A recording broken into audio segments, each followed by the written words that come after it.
then Ronaldo! Balotelli, Aguero! It's Bergkamp. That's magnificent. Here's Messi. Away from 2, 3, 4. Wonderful, wonderful, wonderful. The Football Drop Podcast. Hello, and welcome to a special episode. We have been quite blessed this week. We've got potentially, I suppose you say, a local celebrity, the voice of radio. We have Ben Pearce from KMFM presenting the Hitlist. How are you, Ben? Yeah, all good. Do you know what? It's funny you say that, right? My closest thing that I can say to me being a celebrity is my nan and granddad-in-law getting a local paper the other week. So I'm temporarily doing the hit list, as you say.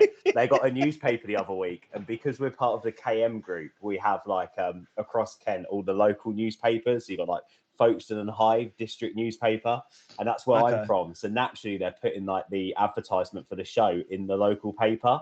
And I got a text message from my wife's nan-in-law, who sent me a message going, "Ben, you're in the paper." Now, as a radio presenter, I immediately shat myself. Am I allowed to swear? Sorry, I immediately... Yeah. Crack on, Yeah, I immediately shat myself and went, "Why am I in the newspaper? What's going on? It's a local news. Have they caught me get a parking ticket last week? Like, what is it slow news day? What's going on?" And she takes me a picture. First of all, she referenced the wrong newspaper, which got my anxiety high up because it wasn't our newspaper, it's another one. So I was like, "Oh, for God's sake!" And then she takes a picture and sends it to me. And it's not. It's me in it advertising the show. And of course, she cut out the copy, brought it round, and I was like, "Well, what?" What am I meant to do with this then? What does this mean? Does this mean I'm a local celebrity? Sign me up for Big Brovaz. They need proper people in that house, don't they? So yeah. But yeah, fun and games, eh? Love that. Yeah, I think I'd probably have the same reaction. I'm like, oh no, what's happened? Yeah. I was like, God, no, what's happened? Like, literally, did they catch me getting a park? Have I got a speeding ticket or weren't aware of the neighbourhood watch to put me in the paper? Yeah, nightmare, mate, nightmare. Yeah, you did 22 and a 20. How dare you? Don't they get me for that round here, I'll tell you. But no, honestly, Ben, it's an absolute pleasure to have you on, thank mate. you for coming on. So I mean, in terms of obviously your role, you're at KMFM. Obviously, been presenting for coming up 5 years now? Yeah, oh, mate, it's mad. I started off at KM, so despite people thinking I look way older, I'm 29 now. I turned 30 this year, and I first started presenting on there. I got my first overnight at Christmas shift when they were testing me out when I was 17. So I've been there ages, but in between went and done different things. But yeah, I've been doing Sunday night pop anthems, and now I'm doing the hit list. I've been at this stint there for nearly 5 years now. Yeah, so it's been a long association with the radio station, but yeah. And at the moment, as you say, I'm covering. So I'm at the moment doing a 3-month stint on the hit list, which is Monday to Thursday, 7 till 10, which is nice to do. Knew me who was on it before me, got it with the great team that we've done to be one of the commercial leading shows in the county, which is great. And that's followed suit with my Sunday show that went number one. Thankfully, is it?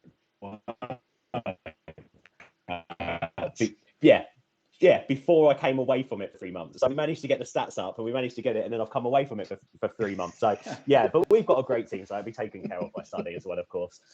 But yeah, no, great, love it. It's I say to people because I've got my business roles during the day, and I do KM in the evenings, and on the weekend I'm so blessed that I get to call it my hobby now, but I also get to do it in a professional point, which means that, like sportsmen, and you guys talk about obviously footballers and football, and obviously I'm a big football fan, as a big sports fan as well. Love my F1. Getting well into darts, boys. I don't know what's going on, but I'm getting well into darts as well. Everybody is, isn't they, at the minute? Loving the darts. Oh, effect, isn't it? The little effect. I'm playing at the moment, but yeah, no, it's I get to push myself because I've got to do it professionally as well, which is great. So the motivation's so sky high. So yeah, absolutely love it. Amazing. How did you get into it at 17? Do you know what? It is really like that school dropout sort of conversation, although you don't really get many that were like, so to speak, at my age, who are like, "Oh, I dropped out of school." It's usually people in like the 70s, 80s, or whatever. But generally, I didn't get on at school. I was a little shit, so it never lasted long. No, genuinely, I was. Appreciate the honesty. Yeah. I was the class clown, as the teachers used to call me, which I think bodes well going into radio or speaking or having the, even the ego / enthusiasm to talk in front of people, but do it in a way that even us, we've just met, yet we can laugh about stories, and if you've got the personality to do that, it also works in radio and podcast form, etc. Sure. So I didn't do well at school, and the funny story is the school that I didn't do well in was the school that hosted the local radio station, so Academy FM in Folkestone. Okay. So it was quite funny. I sort of ended there in year 9, went to another school, just about got through there, and went to college, and I loved it. And at college, do you know what, boys? During that time where I really struggled to really know what I was going to do, because going back to that school where all my friends wasn't going to be a possibility, I had to go somewhere new, because both from my point of view, I wasn't being fairly treated there, but also from the school's point of view, I was interrupting other people's learning, so whatever. Now I'm here, it's like, fair enough. If that was my daughter in that class, I'd be like, get rid of that person immediately. So I also totally get it now. And there's obviously things I do different, and I'm not that person to say drop out of school, you'll always do great, because it's not the way. I say to Myla now, you need to. I do her maths homework with her, and I'm like, you need to enjoy it. You need to. So yeah, so it's quite funny during that time. I didn't know where I was going when I was like in year 9. So I thought, what is that? I must have been like 14, 15. It was peak Chris Moyles era. And, and that show, waking up to that show, like, you had your mates there in the morning. And then Radio 1 at that time, you had Scott Mills in the afternoon, who was just the most creative person on radio. And I still don't understand the stick he gets from Radio 2 audiences. But, I get it from that they had someone else they loved before. Probably a bit like me when we went from Moyles to Grimmy. It's just not the same, because you build up your friendship for years of having people there. And it was really that, mate. It was the creativity alongside the feeling of there was people there who I needed at that point. And that's what radio gave me and got me into music. And it meant that I have such an eclectic mix of music that I love. Like, there's so many different genres I love. And ultimately, from my point of view, it really was, if radio could do that for me, I would like to do that for someone. And that's why whenever I go in a radio studio now, I'm not broadcasting to loads of people. I'm broadcasting to one person. If I can make a show that, is in line with what the station wants from it, but I know that one person who's on the other end is either enjoying it or has some company, for me, that's everything. And to come full circle with that story, so I ended up I'd done a bit of, soul searching, if you like, and deciding what I wanted to do. I was never going to go and stand on the other side of the cashier at McDonald's or anything like that. I'd get way too bored, and it's just not for me. I was in a lucky position with my mum where, she brought me up and she was fine with me not going and doing that. So I literally went and done I ended up working back at Academy FM, doing shows on a weekend. They'd let me back in to go and do that. So I came full circle. And then I think I've been the only person really, apart from another 2 who've gone more into music production, that have come away from that place and ended up in radio as a gig. So, I'm very blessed to be able to put my middle finger back up at that place, but also be able to say that I came from that great group of people who ran that radio station, because they've got nothing to do with the school, but the people who run that radio station, if it wasn't for them, I definitely wouldn't be where I was today. So yeah, full circle really with it.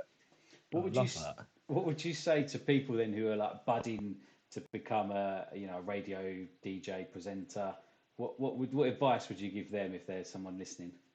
Will, did Ben ask you to ask that question, so it wasn't coming directly from him? Oh my God, called me out. What have we done? Like 5-10 minutes of this? Jesus Christ. I think he asked me a similar question on LinkedIn the other day. Oh, really? Oh, right. That was genuinely coincidental. I just want to clarify, I did not ask that question. Look, I'll screenshot all these messages if I need to, all right? Don't. I don't want another Christian Horner case on me, honestly. The world doesn't need that at the moment, does it? Do you know what? For anyone, and I say this now, even to people who pop up and do like freelance shifts, do you know what 1,000 hours thing is? A million hours, isn't it, or whatever? They say that to perfect your craft, you've got to do it for so long, and you've got to, realise the fact that you're not going to get paid all this time for it. You need to plug gaps. You need to, and there's a great story of, and I'm not going to go to this extreme, but the late, incredible Steve Wright, who recently passed away, when he was starting out at Radio 1, he would finish his show on a Friday, fly to America just to listen to what American radio stations are doing, to get an idea, to get new feature ideas, to get to further, crunch down his style. And I really feel that although, I don't expect anyone who's out there, who's young, go to America, listen to some radio station. No, I'm not saying that, but what I am trying to say is you do have to want to put that groundwork in. So when I was younger, I used to remember that, when I was at Academy FM, I just done as many shows as I could. Get on air as much as you could. I used to take the most ridiculous ideas on air. They used to fail. They used to get text messages from the station manager to be like, "This is radio. What are you doing?" Like, I remember one was I sat there with a guy called Neil, who I'd done a lot of work with. He's about 3 or 4 times my age, right? He'd been doing it for ages, and he was like, "Bring a feature with you," because he could see that I was being creative, and it was on Easter. And I literally went onto Canva. I got pictures of a load of celebrities and basically put Easter bunny ears on them. And it was called Guess the Easter Bunny Celebrity. Now, you tell me how that works on radio. Like, that just doesn't work on radio. And also, man, I just add, all I've done is put bunny ears on Elton John. Like, how are you not going to get that's Elton John? Like, it's the most stupid feature ever, right? Was that just raw excitement, though, of, oh my God, I need to get a feature? Oh my God, I'm doing a Sunday breakfast show. I love Neil. We have a laugh together. Here's an idea. And it was like, what? Like, that's never going to work. Like, even if now we done that into a TikTok, right, and put Easter bunny ears on a load of celebrities during, their music videos or whatever, you would still know the difference between Rihanna wearing bunny ears and not wearing bunny ears. Like, it was just a stupid idea. But you have to do these things. You have to get the feedback, and you have to try them, and you have to put your time in. Like, whether you're going in to do one feature on a breakfast show versus doing your own show or doing a double-headed show, whatever you're doing, whether you're asked to cover a rock format show or do an urban music show, or just give things a go, be open-minded to it. Don't think to yourself, hi, I want to be the next Roman Kemp, the next Greg James. Like me then, it was the next Scott Mills. It was like, okay, you need to find your personality. There's this big thing in the radio industry about your radio voice, look at your radio. You don't have a radio. If you're putting on a voice whilst you're doing radio, the first thing anyone's going to tell you is to drop your radio voice. And and that was that. I done when I first went to KM, a year's work with the PDs there, just about my tone, because I couldn't help it. I was getting in front of the microphone, and my tone was different. But I can talk like this on the radio, and it still sound polished without me putting on a tone to try and emphasize it to sound polished, if you know what I mean. So for me, it's all about be yourself, put the hours in, listen around, try new things, do different things. Remember, if you're not on air right now and getting paid for it, now's your time to cock up. Now's your time to fail. Now's your time to mess up. But also, don't do it intently. Do it in a way that you know that you're going to get good feedback to improve. And I think that is really important. Don't be scared to send a demo. Don't be scared to get advice on a demo. But don't send a demo because you want work. Send demo because you want feedback. I think that's the most important thing, because radio is such a small world that it's so important that you're constantly working on yourself and you're working on polishing the product that you're going to bring to someone, because you're more than just a voice now to a radio station, Like for me in an evening now, I do marketing and, websites and all sorts during the day. I work with a lot of brands on strategy. I bring that to the radio station as well. I can edit videos. I can change a piece of content from Lad Bible and turn it into an on-air something with a video something afterwards. So it's all about growing yourself, growing your skill set, and not being shy to bring that on air in a community radio station format and a voluntary format as well. So yeah, all good radio presenters, I believe, start at hospital, student, or community radio. And if you're not willing to put the time in on that, then you're going to struggle to then get your next gig, at a radio station. Yeah, that radio voice, that's me to a nutshell when we first started this. And I don't know why. Like, I remember because we was listening back. Well, I was listening back over the weekend to our first few episodes, and it was so cringy. Like the episodes were shit. Like they were. Like I remember our first ever episode we aired, and we forgot or did something wrong, and it was actually silent throughout the whole thing. And we didn't realise we just posted it. It went live. Obviously, we had literally only people listening was Will and I. And I was just like, what the hell is this? There's no sound, there's nothing. But we thought we sounded really good at the time. But every time I sat in front of the microphone, I don't know whether you used the same wheel, I can't quite remember. But I felt so self-conscious about it that as soon as the microphone's there, it's like, oh my God, I don't know what to do. And as you said, it was that radio voice. Because I was so, not posh, but like had to make sure I said everything properly. I was scared of cocking up. And it was eventually you just kind of find your rhythm, I suppose, don't you? The best bit of advice I've ever been given is to take a breath. Literally, like if you were reading a story, you wouldn't read a story and go through all your sentences and not stop and keep going on and on and on and on and on and on and on and on and on and on and on because no one will understand what you're saying. So therefore, when you're speaking to someone and you're having a conversation, whether it's going out in audio format or on air or it's not, and this even helped me in life just with presentations and stuff. Just end your sentences. End your sentences, then keep going because no one's going to butt in if there's a 1 second gap. Like if you're mid-story, people are going to want to keep listening to it. So don't rush your story because your story deserves to be told.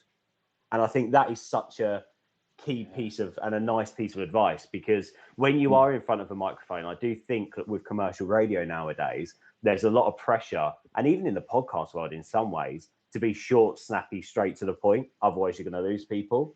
Yeah. But ultimately, as long as you've got your like word authority, you've got your sentence structure, and you, so to speak, know where you're going with something, you can tell your story in a way that isn't rushed and in a way that isn't going to lose people, I suppose is what I'm trying to say. So, yeah, no, 100%. I have slowed down, especially on air, a lot since when I first started. On these podcasts and stuff, I still go pretty fast, but that's just who I am. Like I don't mind that. And at times on air, I speed up because if I'm telling a story, I like to be me. So I think ultimately, as long as you get that balance right, then you're in a good place. That sounds good. Yeah. Sound advice. So on your radio station, then, do you have many musicians that come on and talk to you? Do you have guests that you get on? How does that sort of work for your different shows? Yeah, I mean, ultimately, because we're sort of more I suppose like a pop music station in terms of that, it's not like a local music scene type like place. We don't get a lot of musicians, so to speak, in from the local scene. We have obviously got contacts at different record labels. So I've been lucky enough to interview quite a few different artists. For me, like, one of my favorite interviews was the other week. I spoke to James Arthur, who was great. He was superb. Amazing. And actually, what was great about James Arthur is I think he is someone that you can get an opinion of if you don't know him or you don't listen to a lot of interviews with him. And going into that interview, I was like, I'm not going to get a lot from him here. Like, I'm not, and I need to be careful what I say. I came out of it with like a 19-minute chat where we were laughing. He sent a message to Maidstone United ahead of their game where he was like, boys, win because I really want you to stick it to Ed Sheeran, making fun of his beef with Ed Sheeran that he once had, and he was just brilliant. I also had a great chat the other day with an artist who's very much coming through the scenes at the moment called Georgia Koo, who's like a songwriter. She's written songs for many big artists, including the likes of Dua Lipa, but she's also got a couple of her own hits out. And again, she was just lovely. Like, she was at the end of her media, because usually what we do, we get these artists after they've done like 6 or 7, or they're in the middle of doing 6 or 7 in one go. And I think this is what people don't know a lot about these. They basically do media scrums, but on Zoom and on Teams. So they will block out 3 or 4 hours of their day and they'll speak to like 10 media outlets and do like 15 to 20 minutes with each of them. And you can imagine that I was at the end of Georgia Koo's and she was like 8 in. And I was like, you know, I don't want to ask her the same questions. Yeah. So I try to be a bit different. And I think the only way you can do that is by being relatable. So a lot of my initial questioning with her was around like, oh, I've seen your Instagram, you know, you love travel, you like fitness. I tried to do one of your workouts and nearly coppled over and died. Like, what's this all about? Like, you know, and then I was like, if we were going to redo your music video, like in the Eric Prydz format, what exercises would we do? And straight away she was then engaged, because she was like, yeah, I do love fitness. You've gone to the extra mile, you've tried something, you know, and on top of that, you've come up with a cool idea here. Let's talk more. Like, and I think that's what's nice, is I get to interview people like James Arthur, who we know quite a bit about, but you don't know enough about, so to speak, to get an overall opinion for someone. And like Georgia Koo, who you know absolutely nothing about, but you learn so much, and you get to like someone, and you get to build like sort of a relationship with them. And I think, yeah, that's quite nice. Yeah. Do you get nervous still meeting people like that, or is that sort of gone as you've got a bit more experienced? Oh my God, it's so much nicer when it's over Zoom. because then the only anxiety you get is literally like technology. Mm-hmm. You know, a bit like you guys. Is it recorded? Oh, yeah. You know, but like, yeah. If this doesn't go out after the amount of chat we've had over the last like 20 minutes, I'm going to be really disappointed. We can't re-record Oh, it's that big level. red button. Yeah. Damn it. But no, and that is the thing, right? So that's the only anxiety we have. And also quite an old story for the studio that we used to be in. We used to have a really old piece of software that we used to record on, and it would always crash at the end of any long recording, but it would always save a version. So you'd always get anxious about that. But now we've got loads of new tech in there, so we're fine. But that's the only anxiety we get. I remember that, you know, when I go and do some live bits and pieces and artists come down, yeah, it is a bit nerve-wracking. But, you know, with the type of artists we get down here, I mainly get nervous because they're people from like my childhood and stuff like that. So, for example, I remember that one of the first ever, my sister's a massive fan of him, don't get me wrong, but one of the first ever celebrities I met was Peter Andre.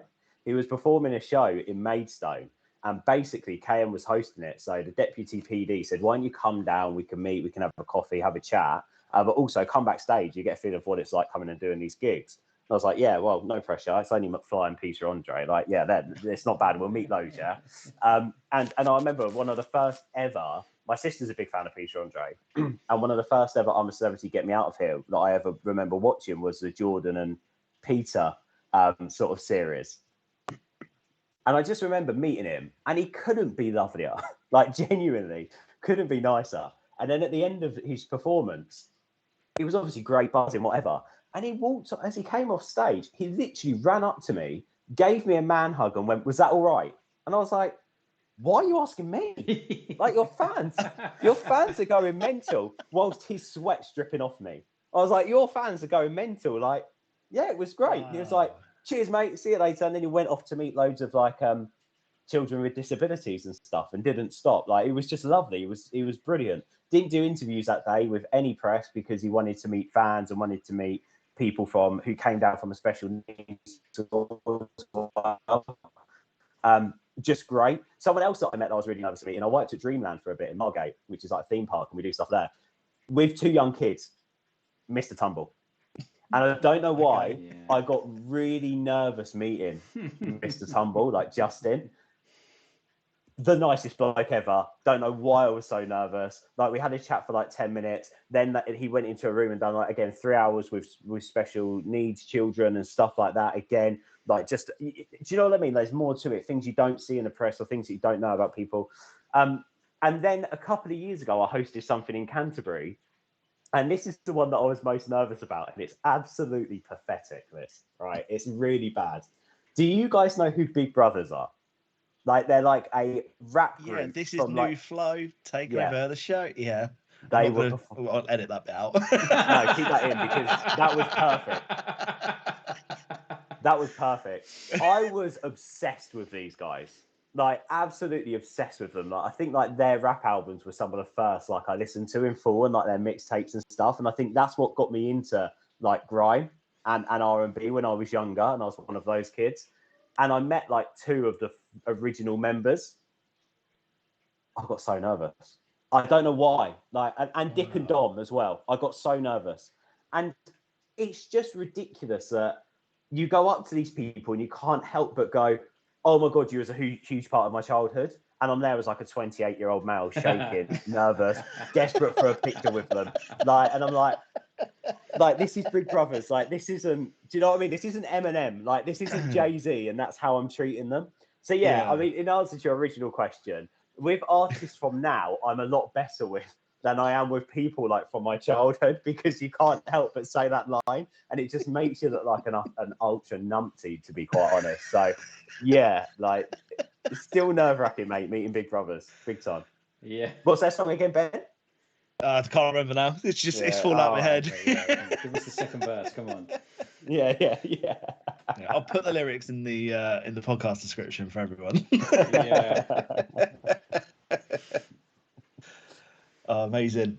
Should we move on to a bit of football? Because I'm sure any listeners, they've loved these stories, but I definitely obviously want to talk about the football scene. So first and foremost, who do you support? Do we have to? Do we really have to? After yesterday, do I have to talk about the team I support?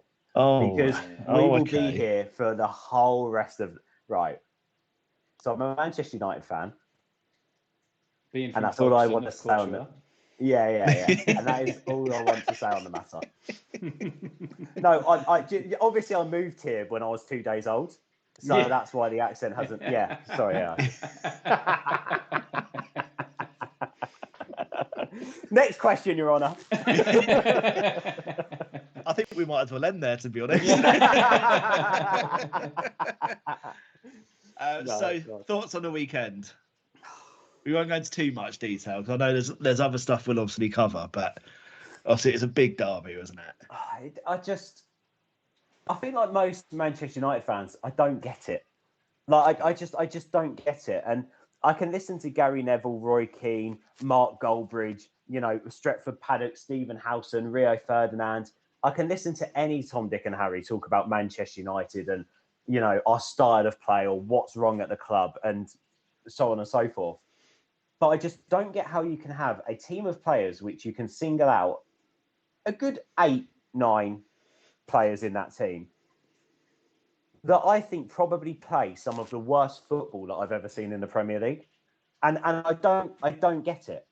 Because yesterday you had a group of footballers of a decently high enough standard, because you don't play for Manchester United if you're not. Even if our standards have dropped a little bit, you still have to be at some sort of standard to be able to play Premier League football and to be at Manchester United and to represent the club and the values that we've got.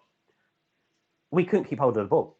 We literally couldn't play a pass. And I remember at one point, Garnacho got hold of the ball and dribbled 20 yards back to play the pass to Onana, because he didn't have anyone within his box. And I remember before the game, I read something from a former Brighton.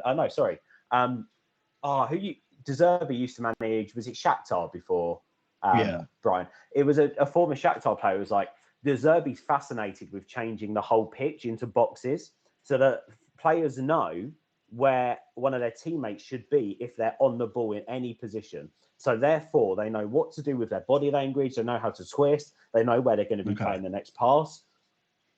I used to always be told as someone growing up playing football, if you're any good at it, you should be able to paint a picture. And you should have enough within here to know where your teammates should be moving, should be trying to move, and where they should be because of all the training you do and how well you should know your team.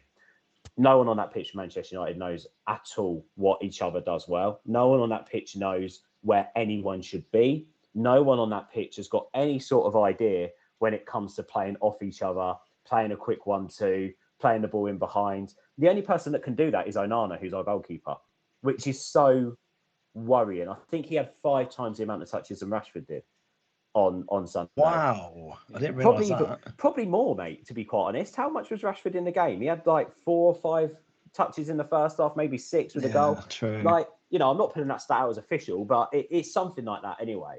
I think Onana had something like 40 touches or something like that, and Rashford had something like 15, 16. I don't get it. We're so dysfunctional that even Burnley, who are having the worst time, when they've got the ball, they keep it better than Manchester United do. Way better. Yeah, it's appalling. Sorry, mate. No, it showed, didn't it, for the third goal. As soon as Onana kicked the ball away, I thought, I think Manchester City are going to score here. Haaland got the ball and banged the back of the net. It was so poor. Do you know what Man United's system is, would you say? Do any of you guys have an idea? Like, if you watch us, do you? No. We've said it, I think, since about October. Every week you have a good game and then you think, oh, maybe they're doing something. But you know Following week. What's really confusing for me is, and again, we can come back to it. You've got to wear two hats with this because, as a United fan, time was up for De Gea. Totally. I love him. He's a legend. Like, it should have been handled better. He was a fantastic goalkeeper. But if United want to progress, or we want to play football the way that we believe Ten Hag wants to play football, then you need someone else in goal that's not De Gea. Now, Onana, I don't know if you guys agree, he has started really growing into that shirt. I thought he was actually probably, despite shipping 3 goals, our best player, if not him or Varane, yesterday. I thought he was really, really good. And I just don't get, if the plan was to play a certain way by having Onana in goal, I can't even say it because I don't know. Like, what is this certain way? And if we weren't going to be ready to play that certain way, why go through all that with De Gea? Just renew his contract for a year. Let Onana have another year with Inter because he was doing quite well there. Bring him in, next summer. We had no competition for him anyway. So the transfers baffle me. The style of play is just non-existent. And I'm sorry, like, I'm not going to sit here because I'm not that person who goes, manager out, manager out, manager out. But I feel like a lot of fans, for some reason, have built all this credit in the bank for Ten Hag when I just don't think he's good enough. Like, I just think it's that. I think that I like him. I know there's a lot wrong with the club. I know there's a lot of pressure on him, but he's not delivering. So how long do you let this run out for? Do you give him another transfer window? Do you give him another 100 to 200 million pounds to spend? No, I trust me with that money more than him. Like, it's a tough one, mate, because you want to play the club hat with everything that's been wrong with the club, but then also you can't ignore the fact that, well, what hope does Ten Hag give you when you watch these performances week in, week out? Exactly. And you've got the issues off the field, haven't you? Which is all fine. I understand, Man United, they've always had problems with the Glazers. But fundamentally, when you come into that training ground and you put that shirt on for training and then in the match, you're playing for Manchester United. You need to be completely focused on that. And all that shit goes away and you focus on playing for Man United. And you've got the likes of Garnacho and Anthony who cut in, try and have a shot. I think they were starting to get a build up with Højlund, who unfortunately is now is unavailable. But there never seems to just be a plan in place for them. So I agree. I think Ten Hag could probably do with being shipped off. But the question is, who do you get in? Well, again, it depends on your aspirations, doesn't it? I mean, ultimately, if Sir Jim and Ineos are coming in and, Dan Ashworth, by the looks of it, is coming, like whether that's this year or next year, it looks like he will come. We've got Barrera as the CEO. United are buying the best in class or getting the best in class to run the club now, which is amazing. Well, if you're going to have that, do you then give yourselves a platform for someone who's potentially not best in class, as in Ten Hag, to take the team forward?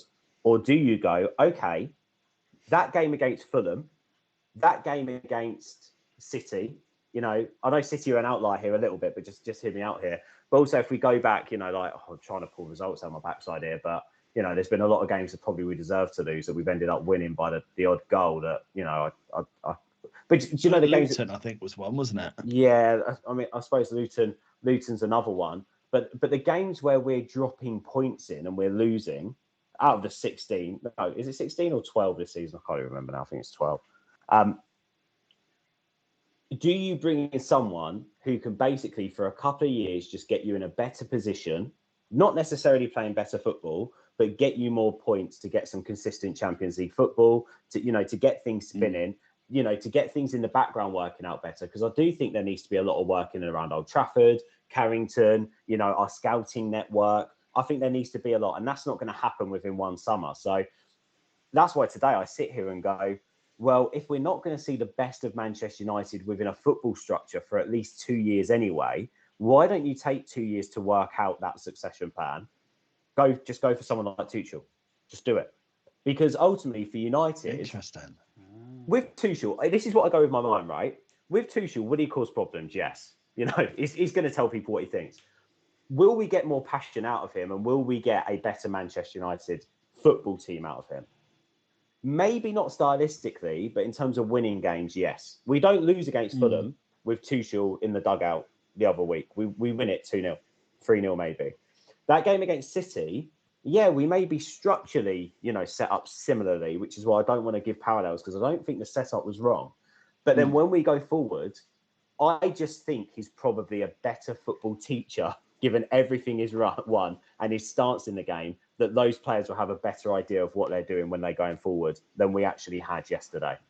So my question would be, if you're Manchester United, do you take the gamble in going, right, we're going to bring in a Potter or De Zerbi who haven't proved themselves for being world-class managers, and go, but they're going to give us better football within the next 18 to 24 months, which may mean next season we finish 8th or 9th or whatever as they go to get us there? Or do we go, right, let's take 2 seasons, let's fix more stuff, but let's actually get in a world-class manager who's proven to win games. Like, he wins games, he's a serial winner. Now, we may look at Bayern now as sort of like a, and his end at Chelsea is like do you really want to take that risk with him? Their club's very much really in their setup in a similar place to United. But I personally don't think that Tuchel was ever given the support at Chelsea. That Tuchel at Chelsea at the end is not the Tuchel anyone should be looking at as him. The one at Bayern is concerning. Yeah. Is concerning. But it's also the biggest football club in Germany that has a lot of issues. And they do, their structure, their fans demands, the hierarchy is ex-players who all have a bloody opinion. Absolutely. So they actually work at the club. So then it's also Tuchel knows the English game better than he, what can he do at United? But again, I'm putting his name out of a hat. There's potentially other managers out there that can come in for a period of time. I wouldn't take Jose back. Would I take Conte? No, I don't think I would. No. The one that I'd actually like to see at United, funnily enough, but there's no way you'd ever get him, is I've always wanted to see what Simeone would do at United. And I know he's quite a defensive manager, and he can come across quite a negative manager. But again, if you're bringing someone in, if he leaves Atletico, which he's not going to do, but, you want someone who can come in and steady a ship and teach fundamentals, get into that team, create some leadership, make some better decisions in the meantime with the board on transfers to get us into the Champions League, actually competing, causing some trouble in the top 4. I just don't think that if we make that pull to take Ten Hag out and replacing him with a De Zerbi or with a Graham Potter, that we see a different Man United next season. We just don't. Yeah. So I completely agree. Yeah, I don't know. Yeah. The Simeone thing's interesting because I think to win a league, you need to have a good defence. Mm-hmm. If you had him for 2 years, builds that defensive structure, maybe 1 or 2 players for the future or whatever that can learn and, come in younger or whatever. And then you get in someone who's going to be, absolutely world class, as you said, can then build on things once your sort of behind the scenes structure is kind of there. I think you're making the right moves. I know we've said it a few times on this pod. I think you're kind of like where Arsenal were about 4 years ago. Yeah, I agree with that. Yeah. Where there's a couple of really good players there. You can't argue. Rashford is a good player when he plays. Casemiro has won everything. Varane has won everything. Yes, they're a little bit older. But Onana, with a whole hand that I've taken the piss out of him nearly every week on this podcast. As soon as there's, say goes through his hands or whatever, I'm just like, what's he doing? But I do agree with you. I think he has got a lot better. And I think he can be very good moving forwards, but you need the rest of the players around him. But having a 35, is it 35 now, Johnny Evans, 37 years old or something? Yeah. Having him as the rock in your defence in the Manchester derby is just wrong. Yeah. And I would say on Onana, by the way, and this isn't me just sticking up for him, but in our group chat, someone put a stat the other day about Onana, and I think it says that, here you go, right, last 7 games, United have conceded 140 shots. Now, Wow. you tell me, right? And Raya at Arsenal's an example. He's had his issues this season. Like, he's made a few mistakes. If Raya was having 140 shots at him over 7 games, you're telling me that he doesn't make 1, 2, 3 mistakes. And that's been United all season. But the thing that winds you out again, the thing that's confusing about all this, and well, when I said it earlier on, you looked like you agreed with me a bit about like sort of what I was saying in terms of I can't put my finger on it. Like, I don't get it. It's just a group of people that can't play football. Yeah. It's not the defence. Although like the partnerships are an issue, like, and there's, you know, Dallo makes mistakes. Obviously, we've got the issue at left back with Shaw not being fit, and Varane and Maguire. There's always bits and pieces between them. But very rarely do we see United concede the goal off the back of, like, so to speak, a defensive mistake. It's usually in the midfield. We saw that with Amrabat and Casemiro yesterday. Like, what was that pass by Casemiro to Amrabat, 1? And then 2, what was Amrabat doing? Just kick it out. Kick it out. If you can't control it, smash your foot in, kick it out. Like, go back to even there. De Bruyne got a free kick on the edge of the box. That was all because he literally walked through the midfield, the player, and Varane was like, I'm not letting him have this. I've got to give away the foul. Like, most of it is because, and even the year before, the Maguire hate, no one was screening that defence. It was shocking, like the few seasons before. Harry Maguire is a much better defender than anyone gives him credit for. But again, put him in a functional team. Kobe Mainoo, right? Let's have a look at Kobe Mainoo. Now, there is someone that can play football.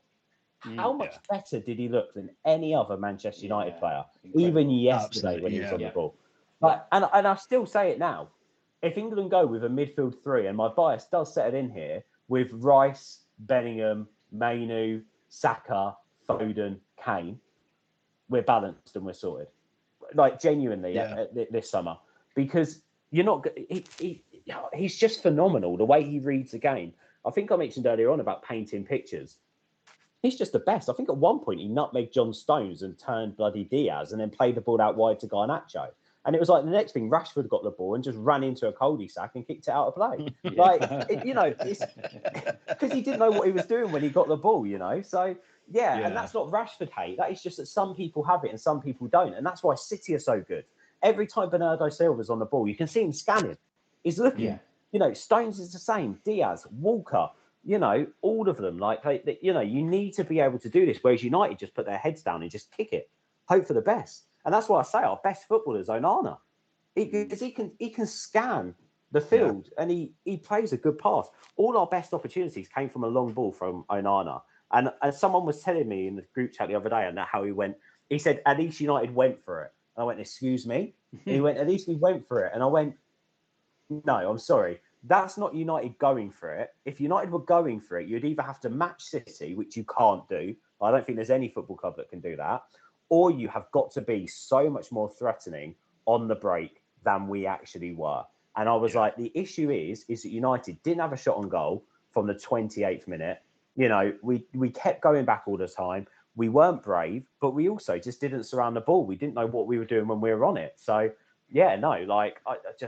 he is one, though. And you mentioned it earlier on, Højlund. Just build the team around Højlund and probably Martinez you're throwing there if you can get him back fit. If you can build that spine around Mainoo, Martinez and Højlund, you're going to do it. I think that whoever does come in next or whatever does happen, you can keep those 3 players fit and in the centre of your team. United aren't too far away, but you know, we do need new fullbacks. We do need another midfielder. We need some proper wingers. As you say, I think you said it earlier on, Will. We're too narrow. Yeah. Way too narrow. Yeah, I agree. Where do you think Man United will finish this season? Higher than Chelsea. I mean, that's the only saving grace. Yeah, but I think it's only Burnley, Everton, and Sheffield United that won't finish above Chelsea. I like that. Do you know what's really interesting though? Like, again, this is no diss on Spurs. I think Spurs have been fantastic in spells this season. Like, I've really liked what they've done, but they're Spurs. Yeah. Like, do you know what I mean? And if United were sat here now, like, being honest with you, are you Spurs, Will? Are you no, Spurs? I'm Arsenal. So of course we know what Spurs are like. Yeah. so for me, Spursy are Spursy. They're Spursy, right? Who said that? I can't remember. Absolutely. But if it was, say, Newcastle and Villa or Newcastle, Chelsea, or whoever. Villa have been fantastic this season, by the way. So I would never bet on us finishing above them right now. But because it's Spurs, there's still part of me that goes, there's no way we're finishing below Spurs this season. Because you just know something's going to happen with them. Like they're going to have a run, and you've always got a chance, especially when you're only 6 points, maybe could be 9, and they've still got everyone else in the top 4 to play, plus us, and they've got Villa next weekend and whatever. So I still look, it'll be 5th or 6th.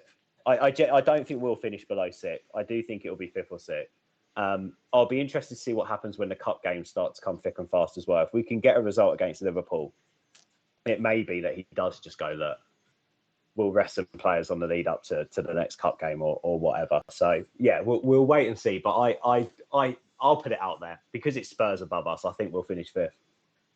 I love that. That's That's made my day. Best answer you It's could true, have isn't given. Yeah, it is. Yeah, it's true. I tell you what, if you were right now Arsenal and you were 15 points behind Spurs going for the title, you were 2nd, Spurs were 1st, you still fancy yourselves to win the league. You would. I'm just thinking about all the clips for socials. We are This is clipping this absolutely up. fucking box office. Yeah.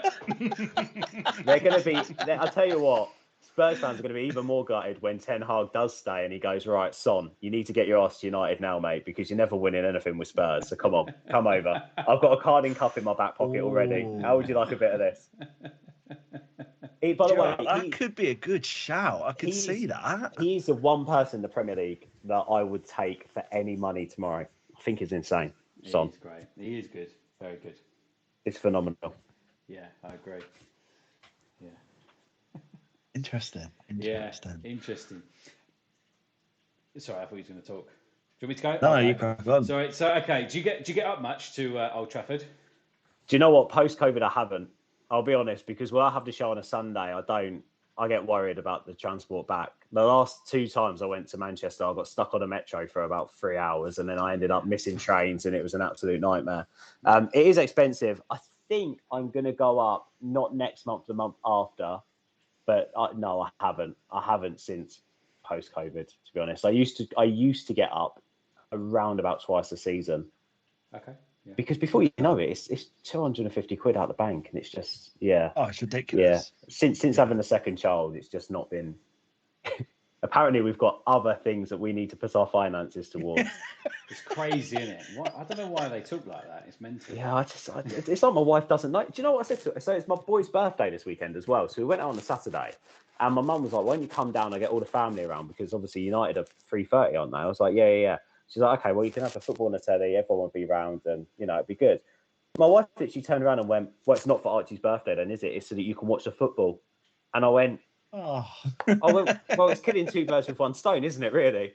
And she went, "But why do I have to base all my plans around football?" And I went, "Do you know me? Do you how long? What you've been with me for over 10 years, and you're asking me that question today? What is wrong with you?" You married me for a reason. Yes, our lives are based around football, and yes, you can put up with it, like literally. And no, what is really funny about that is I do try and be fair with the football, but I am one of those, and I don't know about you guys. If we're out and about, it is like, well, do you guys have kids? Do you guys have younger children? I don't know. Oh, I don't know, Will, if you're like me, but it's soft play at the kickoff. So it's like, okay, if we're out and about, let's get to a park or somewhere where I can sit on my phone and at least watch the first 20 minutes on my phone whilst the kids play. And then it's fine until the last 20 minutes when it's like, "Kids, do you want to go back to the park and play again?" And then you can get the rest of it on your phone. I'll note that down when I do have kids, though. Cheers, Ben. Yeah, no. That's I have been there. It's up there. My boy's a bit older now, so he likes to sit and watch the football with me sometimes. Oh, okay. So, yeah, that's nice.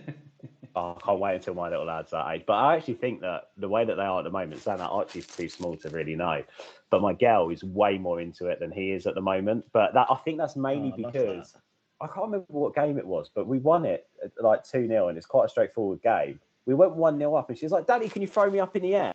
Like remembering back to when I'd done it like after the cup final, and I went, "We're beating Fulham 1-0 love, it's not really anything that I want to like sort of go too hard celebrating. she was like, oh, okay. And then she's like, Daddy, Manchester United scored again, throw me up in the air. And I was like, okay. I was like, this is my cup final, beating whoever, Wolves 2-0, whatever it was, flinging her up in the air. So we'll take that. Brilliant. It's funny what they remember. But yeah.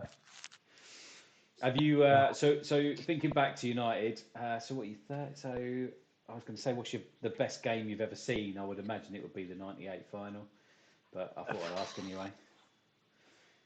Oh, do you know what? It's really tough because for me, football's about emotion, like massively about emotion.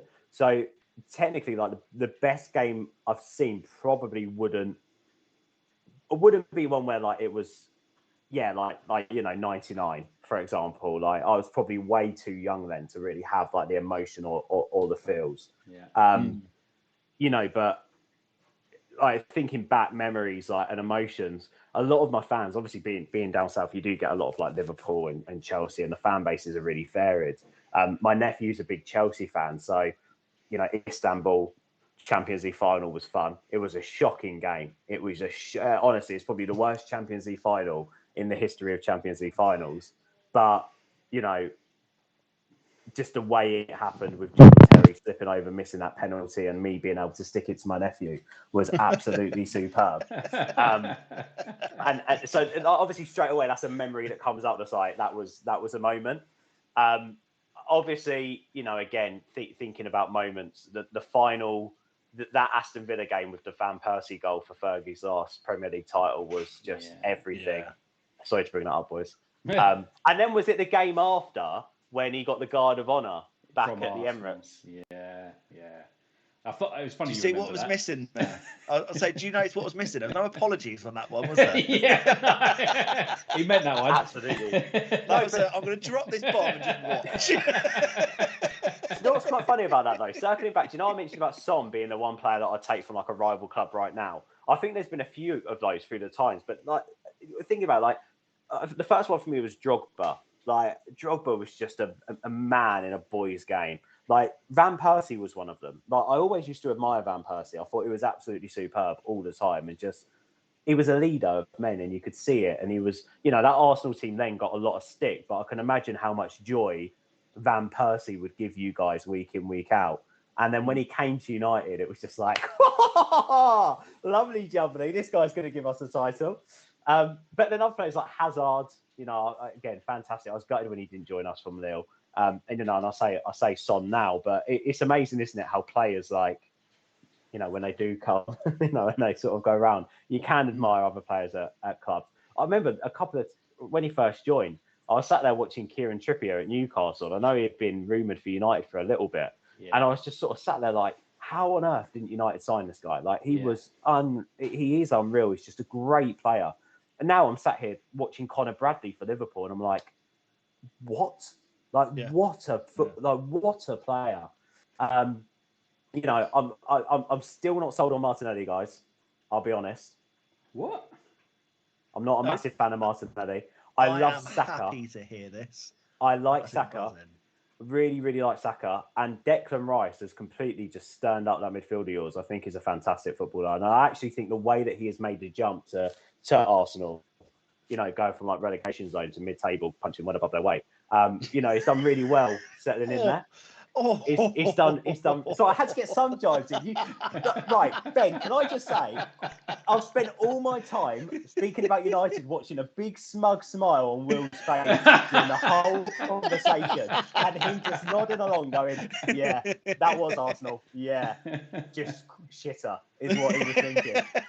So I just had to get something in there that can just be taken at face value, all right? You don't have to reply to that. So I do think you guys have a great team, but I do think there's areas that you can get even better in. I think, again, I come back to Højlund at United. Put Højlund in that Arsenal side. I'd love that. Honestly, you'd be scoring so many more goals. You're crying out for a proper centre forward, aren't you? What do you make of Havertz?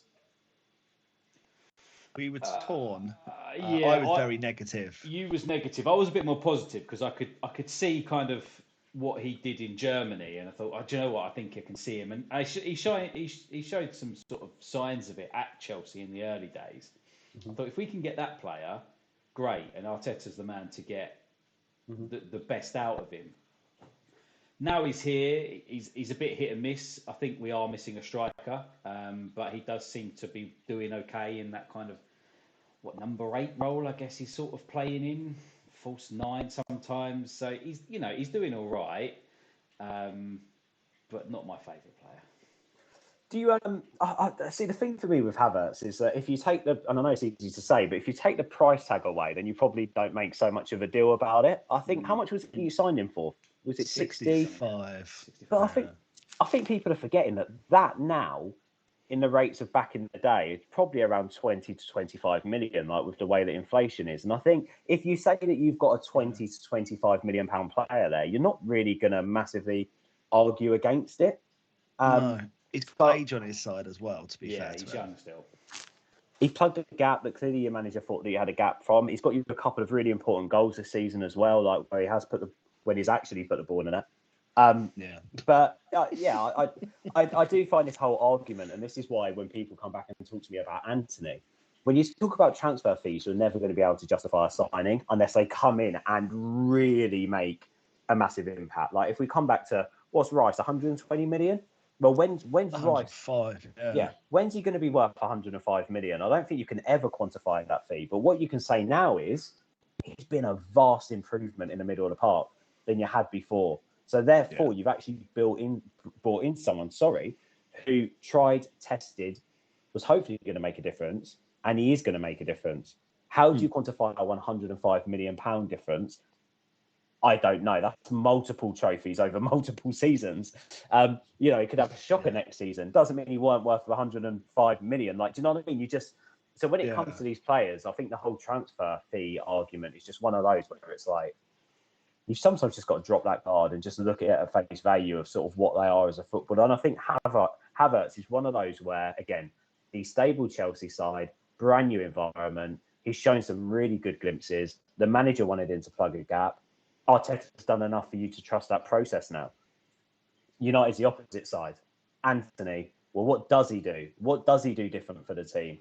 How is he an upgrade on Garnacho or Rashford out wide? What does he bring to the squad? And what could we have had to come into the squad versus what we've got with him for then what we've ended up paying for him? And that's when you do start thinking, well, come on. And that fee, surely there should have been other targets, other people to look at. I don't really understand the manager's plan. So, yeah. I think that's bang on. Because if I think back to when Arsenal were going through their slump of, 8th place finishes, I watched Arsenal and I could kind of see what Arteta was trying to do. I could sort of go, do you know what, I can buy into this. It's going to be a bit shit for a little while, but I can almost see something coming together. The difference with United is I just can't see that. I can't see those glimpses. There's individual performers, like you said, you spoke about Mainu. I can see that. Højlund, I can see that, but I just can't see those dots coming together and then Man United becoming a team that's going to challenge for titles. Yeah, I do you know what? I completely agree with that. And I think what did I have a look at? What was it? I think it was United against Arsenal. I think it was in 2021 when you came and Ronaldo scored that double and we beat you 3-2. And I had a look at the team you had that day and what you were playing, because that was wasn't that like very early on in Arteta's I think that was his first full season, I think, that one. Yeah, and it was the game where we just sacked Mourinho, so Carrick was on the touchline, I think, for that. Or was it we just sacked Ollie? No, we just sacked Ollie. Mourinho was gone. Yeah, I think Mourinho was gone by then. I think Ollie... That's Ollie after? Yeah. Yeah, I think we just sacked Ollie, so Carrick took over as manager for those couple of games, didn't he? Sure, it was that. Anyway, and I was looking at your team for that game. I think you started Ramsdale in goal. It was Tommy Yasu. I'm looking at it now. Tommy Yasu, White, Gabriel, Tavares, Martinelli, Partey, El Neni, Smith Rowe, Odegaard, and Aubameyang. And I think when I watched that game, I was watching it thinking, Arsenal could score as many goals as they want here, because I know they're probably not going to score more than 1 or 2 because of the way that you were playing. But I know Ronaldo could easily come and score 4 or 5. It was sort of that thing where it was like, well, Arsenal could play and have all this possession, but I just know that they're not going to be able to be as ruthless as we are in the attack. I think you went I think we went something like 2-1 up, and then it came back to 2-2, and then, whatever. But I think if you look back at that team, the way you play now, Ben White was never going to suit being a centre-back. Tommy Yasu, I know he still comes in and out, but he was never going to be good enough to be in a title challenging, start, first team. Tavares, he's now on loan, isn't he? He played for... Yeah, he's at Forest now. Yeah, that was it. He played the other... No, he's not, is he? He's at... He scored the other day. Coventry. Isn't he at Coventry? No, Tavares. Nuno Tavares. Or is that a different Tavares? Has he got a brother? Possibly. I'm sure I don't know his family history, but... No, that's a great I'm shout. sure he's at Forest. Unless they recalled him and then sent him to Coventry, but I missed that. I think so. There's a Tavares. Oh, let me have a look. Fabio Tavares. Who's that? Oh, okay. Yeah, no idea who that is. No, that's not the same one. He was on loan. He was at Rochdale for 3 seasons, and then was at loan at Curzon and Ashton. So unless they've got Rochdale and Arsenal mixed up, common mistake. Yeah, common mistake. But then even that, look at your spine. El Neni, Odegaard fresh into the league, Smith Rowe at left mid or right mid with Martinelli or whatever, and Aubameyang up top. Like, you had so many square pegs in round holes to play the way that Arteta wanted to play, but you still had that structure. United, zero structure, like absolutely zero structure. And you can't even put it down to square pegs in round holes because, well, what are the square pegs meant to be doing? To be filling those the round holes. What are they actually? Who's meant to be filling them in the first place? And United fans like to take clips of us playing well and scoring fast, fluid goals. Well, professional footballers can all have moments, right? And I think you Arsenal fans can testify to that through the seasons before now on winning games through that. But if you actually want to go for a league or go for trophies, I'm sure like you guys are seeing now, there has to be more trust, there has to be more process, there has to be more consistency. At least when a team goes out, whether it's a difficult game or not, so let's even go to like Newcastle, West Ham, your last few games, you still know what you're going to get. Like, what really Arteta's going to try and do, and sort of what the way that Arsenal play. You're probably not expecting it to be like 4-0 or 4-1 or whatever it is at home to Newcastle the other day. But that that's always a possibility. That if you're going to lose, you still know that you're going to have like 60% possession. You're going to play football. United, it's like, well, unless we have these moments, what are we going to do? Like, how are we going to turn up? Guardiola the other day, United are so dangerous on the transition. Well, I'm sorry. I think even like a team of 9-year-olds, when you're playing on the halfway line, if you can get the ball over the last centre-back and someone fast running in behind, I'm sure they'll be dangerous on the transition as well. Like, so I do agree with you. And actually, to be fair, Will, you've said what I've been saying for ages with Arsenal. Even in the early days of Arteta, it might have been crap, but you could see the vision. I'm sorry, compare Ten Hag as much as you want to Arteta early days at Arsenal. It's nowhere near. It's absolutely nowhere near because we're not seeing anything. So, I think you're spot on with that. I've genuinely been saying that for ages. And it's mad how some fans still think that there's all this hope from these little YouTube clips. And it's like, no, it takes more than a couple of clips to sort of get there. It's misleading, isn't it? It's so misleading with that. Ben, I'm conscious of time, so I just kind of want to finish on your thoughts for Premier League winners and your top 4. Yeah, well, easy for me because I put a bet on it. I think Arsenal win the league this year. Like, love genuinely. That. And here's why. I think we saw it yesterday with City. At times, City don't look like scoring. It's mad, but City just don't look like scoring, and they are definitely vulnerable. United yesterday got that goal, and City didn't have an answer for it in the first half. United still didn't play well, but City and then Haaland. Oh, by the way, we haven't even spoken about the sitter that Haaland missed. Oh, yeah. It's over. Yeah. How on earth? Yeah. And then he got lucky with his goal in the end. But, at 2-1, and the way that I'm talking about how United performed yesterday, you're like, how on earth did City only beat United 2-1 if it weren't for that, that Amrabat mistake at the end to make the scoreline look more handsome? I just think in the way that you've played recently, who was it? It was against West Ham, against Newcastle, and then what was the away? Was it Brentford away? No, was it Brentford away or was it Burnley? Burnley away in your last run of games. Yeah, was it 4-0? Yes, 5. Something like that. Yeah, something like that. 5, yeah, maybe 5. The way lose track after 3. It's a nice problem to have, I bet. the We're way not you're used to it, so we're just enjoying the moment, Ben. I don't know. Well, even sorry, I even go back to the Liverpool game. You know, where you only beat them 2-1, but you were miles the better team in that. Like absolutely light years above Liverpool in that game. You are beating teams in a way that I've never seen Arsenal beat teams before, and also in a better way that other teams are at the moment around you. I think that City have issues and aren't at it as much as they were. I even go back to, again, like the Everton game, Everton City, that was 0-0 till the 71st minute. Again, you know, Haaland just has a moment and then that's it. So you couldn't play against City for the rest of it. So City will drop points, I think.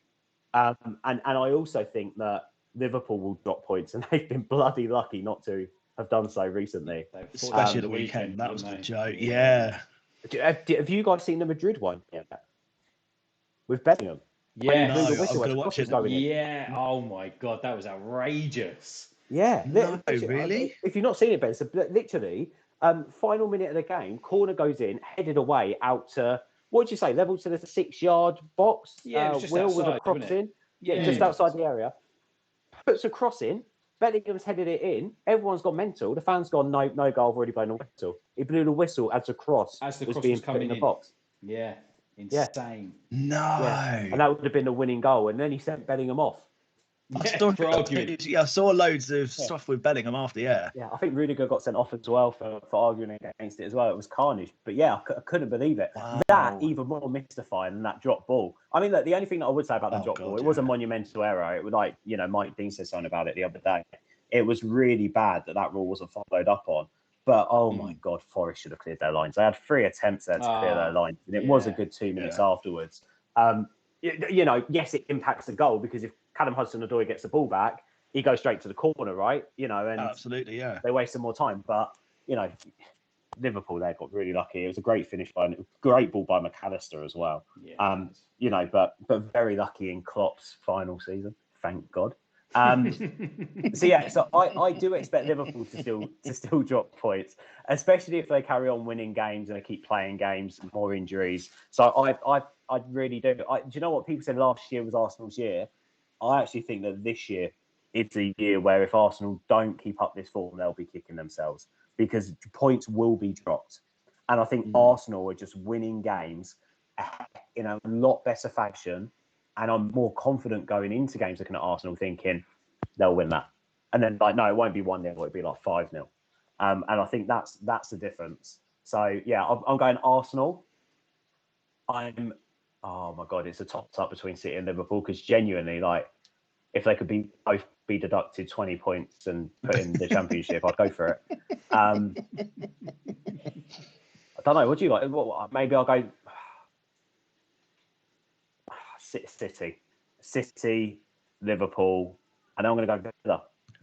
Yeah, I think Villa 4th. Yeah. I think someone was saying the other day, have we ever had this type of a title race? And if you listen to the way some people have been talking about Villa recently, you think that they've gone completely off the boil. Since obviously, you know, losing to United and they had a couple of draws, etc. But I think it goes to show what points are being dropped at the front because they're still sat there on 55 points. They're 8 points off the top of the league. Yeah. They're still well and truly in that. They're in the title race. Like they're genuinely, like, you know, they are. They're in. You can't get to this point in the season and be 8 points off the top of the league and say that they're not in the title race. Like Arsenal could get 4 points out of the next 2 games and Villa get 6 points and they're above Arsenal. I think last season we were 8 points clear of City and everyone's going City's still going to win the league, which don't get me wrong, I know they did, but when you're saying and then Villa are 4th, you just can't rule them out. Yeah, no, I completely agree. So I think that's how it's going to. I'm going to go Arsenal, City, Liverpool, and Villa, and then I think United, Spurs as the top 6, and then Chelsea will be somewhere near the 15th, 16th position, hopefully. Fingers crossed. That is all. Fingers crossed. That happens. If that happens, that would be fantastic. And have either of you two gone for Arsenal to win it, or have you not got the confidence to do as such? I've not got the confidence. No, I think last year we were so confident. Although we were confident, but then we saw like our run and thought, do you know what? Arsenal are likely to drop points because it's Arsenal. So you never want to put your money on them. I just wouldn't do it. But Will, on that, do you not see a different Arsenal on this run of games recently? This isn't the same Arsenal as last year, is it? It's not even the same Arsenal as kind of December, because it's something's just happened where it's clicked. It could be that Jesus is missing. I don't know, because he's good at holding the ball up. So whether he holds it up too much, I don't know. Whether we've not got that focal points that everybody's like, right, we need to score, we need to score, we need to score. I don't know what it is, but it is definitely that Newcastle game. That first half of that Newcastle game, we were so fast. It's the fastest I've ever seen football be played, and it was incredible. I just worry about the continuing scoring goals. I think that's going to be our biggest downfall if we have one. It's your running, isn't it? That's thingy, because haven't they got rearranged fixtures for your game against like Chelsea, against us, against Liverpool? Like you're probably going to have like 3 of us in your last 6 games. Yeah. That's tough. That is going to be tricky. Yeah, but I mean, hopefully by then we're only playing 1 game a week. Yeah. Well, unless you're going to win the Champions League, mate. Well, you're not pitching yourselves for that either. Not me personally. I'm going to give a politician's answer of I'm taking every game as it comes, and genuinely I'm enjoying watching us. I think Liverpool will win it. We'll win the title, as much as it pains me to say it. I think it's kind of written in a script for Klopp leaving. I do hope we upset the party. But yeah, I'm just enjoying. I mean, watching us go 4-0 up at half time against West Ham. I laughed when the 4th goal went in. Like, my mother asked Dad's a West Ham fan. I was like, can I text him? She's like, don't you dare text him. You're not allowed to text him and wind him up. Because I just sat there laughing, watching it. It's just incredible, thinking how it could have been a cricket score. Yeah, and I don't know why. You sort of sat off them a little bit in that second half. You could have really gone for them. I thought there was more goals in that game. But it's the respect to Moyes, isn't it, for Arteta? He's like, let's not embarrass him too much. Oh, do you reckon? Score 6, and it's like, get Declan to score, and then we'll call it a quits. Yeah. Go on, Declan. Hit one from 25 yards out, and then we'll stop scoring goals. Go on, go for it, Shan. Yeah, I bet that's how it went. But I honestly, like, again, as a lover of football, as a football fan as well, I just think that when I look at it from like a neutral's position, there's more jeopardy in games for Liverpool and City in terms of that they don't look like turning over teams like Arsenal do at the moment. And I can't be saying that because, Will, you're right in what you said earlier. That's a polar opposite to December. Like, you're thinking about, well, is Saka going to score? Like, is Martinelli going to be able to score a goal? Jesus, we need a striker if we're ever going to win a league. Whereas now you're sort of sat there like, well, wait a second. What are we winning the next game? How much are we going to beat Sheffield United by? Like 8 or 9-0? Like, how much are we going to beat Brentford by? It's one of those. And I will be concerned if over your next run of 3 games, you start to just like eke out a 1-0, or you end up dropping a few points in one of those games, because then I think that maybe heads will go down a little bit because of the high you're on at the moment. And of course, there will need to be a lowering of that. But, managing expectations, I still think Arsenal are in a much better position now, even in 3rd, of winning this league this season than they were last season. So, yeah, I think, and for the odds, mate, it's well worth putting a bet on. Gamble responsibly, stop when it's not fun anymore and all that nonsense. But, it's like, isn't it like 13-2, which is ludicrous? Take my money is all I'm saying to that.